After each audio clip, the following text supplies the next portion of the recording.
So 2024 marks 10 years since I was introduced to this wonderful world of barbecue. So 2014 is when I first kind of saw it. I didn't quite dip my toe in straight away. It might have been another 6 months or so before I really gave it a proper go. Of course, then barbecue didn't start until 2015, so next year we'll celebrate the anniversary of that. But 2014 was the first time I just changed jobs. So I talked about it a little bit in the shack building series I've done. I'll put a link to that up here if you haven't seen it.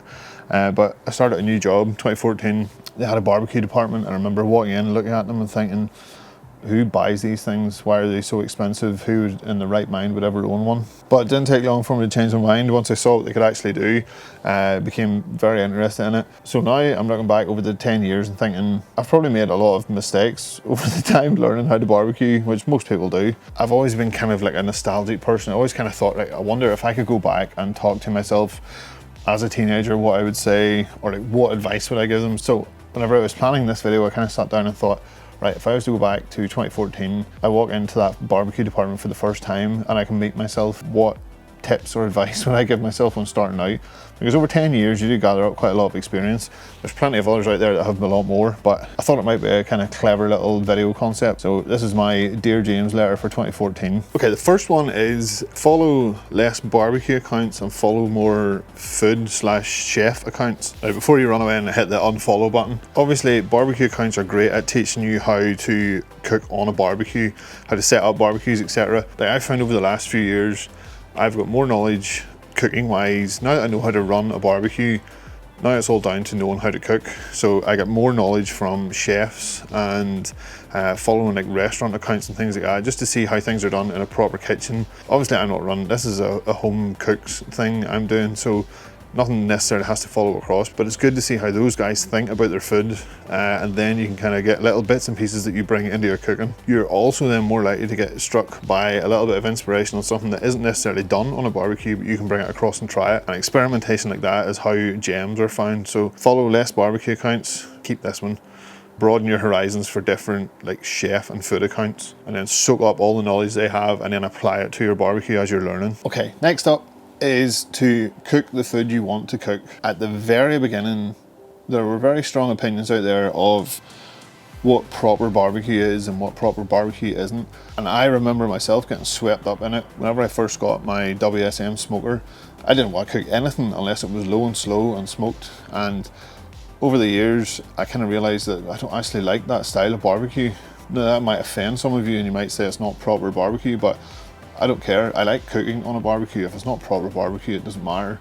So the quicker you learn that lesson, if you don't enjoy smoked big cuts of meat, if you don't enjoy steaks, it doesn't matter, just cook whatever you want. There are 1,000,001 people out there that will do the big cuts of meat and all the rest of it, and that's fine, let them do it. They might not like the style of food you're cooking, but at the end of the day, it's you eating it and your family that has to enjoy it, so just do whatever you want to do.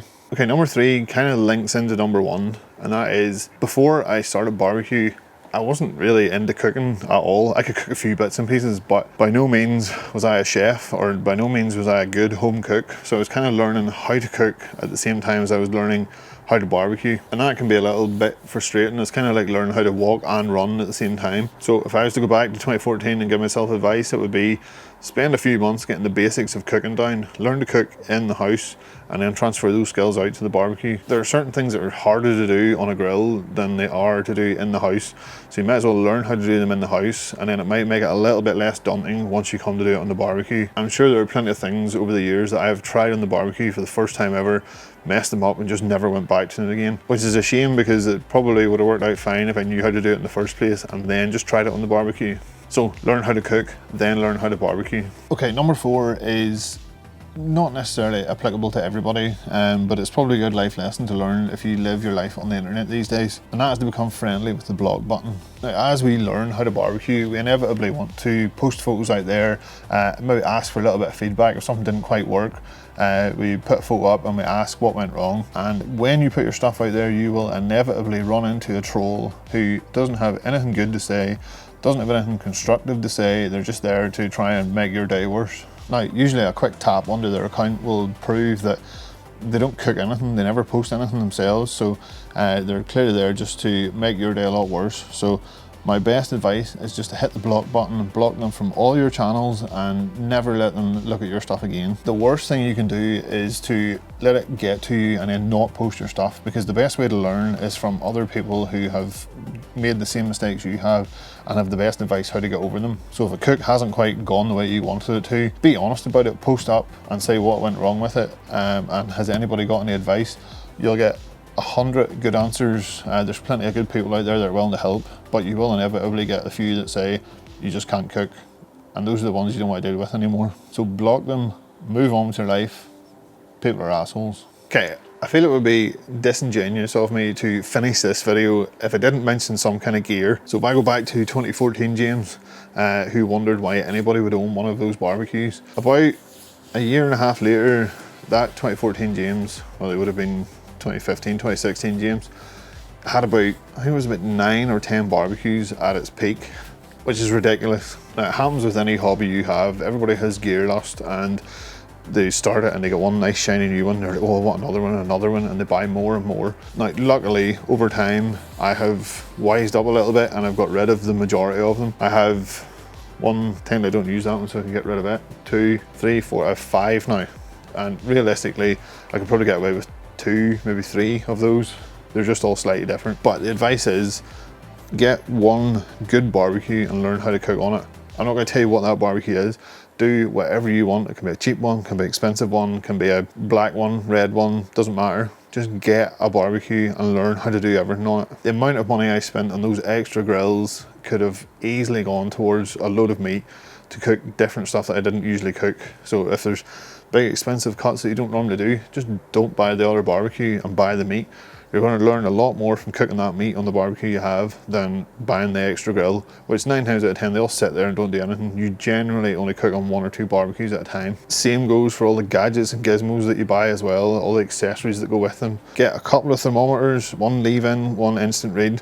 Thermapen's my recommended brand. Get a cheap pair of tongs and a spatula and just have at it. That's all you need. Just use all your equipment from the house. You have saucepans and all in there that are probably doing nothing. Just use them outside. Put as much money as you can into ingredients. Books is another great one. How many of you have shelves of books and you've never cooked a single recipe out of them? You flick through them, maybe get a little bit of inspiration from them. You maybe try 1 or 2 recipes out of them, but chances are those recipes are going to be available online. Like, for every 1 recipe in that book, you can find 15 different versions of it online. So sorry to all the publishers out there, but save money on the books, just go for online recipes. Now, once you've learned everything and you want to try and move things to the next level, then buy the books, then maybe buy the extra grill or the slightly different accessories, but your money is so much better spent on ingredients at the start. Be frugal. That video wasn't designed to chastise anybody or say certain people are doing it the wrong way. That is genuinely the advice I would give myself. So over the last 10 years, I know what I've done well and I know what I've done wrong. So I can easily go back and say those 5 tips would probably help me out quite a bit. I definitely, in the earlier days, now that I kind of know what I'm doing, I've kind of wised up a little bit. Like, say, don't have anywhere near as many grills. I try to cook on 1 grill at a time and make it do everything I can. The gear has kind of taken a back foot to the process of actually knowing how to cook, and that definitely made things a little bit more exciting for me. So that's what I would say to 2014 James. I would probably also mention buy Tesla and Apple stock, and 2020 is going to be a pretty rough year, but hey, that's life. So I'm sure many of you have been following the channel from the very beginning, and many of you have been cooking for years as well. So let's get a little collection going below of comments. Any advice that you would give to yourself 10 years ago, or give to somebody that's starting now that you wish you knew 10 years ago when you started. It'll be a nice little one-stop shop of lots of useful little tips.